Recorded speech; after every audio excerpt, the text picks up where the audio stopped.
சொன்னா புரியாது ப்ரோ. இதுல வந்து அனுபவப்பட்டாதான் வந்து இந்த மாதிரி விஷயங்கள் வந்து புரியும் அப்படின்லாம் வந்து சொல்லுவாங்க. பட் அனுபவப்பட்டாலுமே வந்து இதெல்லாம் ரொம்ப தப்புடா அப்படிங்கிற மாதிரி தான் வந்து படம் பார்க்கும்போது எனக்கு தெரிஞ்சு.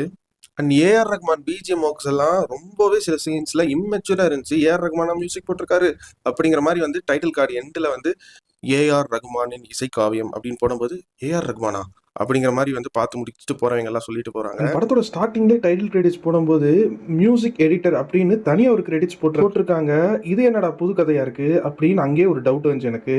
அண்ட் ஹானஸ்டா சொல்ல போனா அந்த 2 சாங் ஓ காதலே அப்புறம் மிட் பாயிண்ட் கிட்ட வந்து ஒரு ஃபேமிலியா இவங்க 3 பேர் டான்ஸ் ஆடுற அந்த சாமியா சாங்கும் அண்ட் அது இல்லாம இன்னொரு சேட் ஃபீலிங்கான சாங் ஒன்று இருக்கு. அந்த 3 சாங்குமே ரொம்ப நல்ல கம்போசிங், விஷுவலா தியேட்டர்ல பாக்குறதுக்கு அந்த எமோஷன்ஸை ரொம்ப அழகா டெலிவர் பண்ணிச்சு அந்த 3 சாங்கும். அதை தவிர ஒரு சாங்க்கு ரீப்ரைஸ் வெர்ஷன் எல்லாம் ஏஆர் ரஹ்மான் பண்ணியிருக்காரு. அதெல்லாம்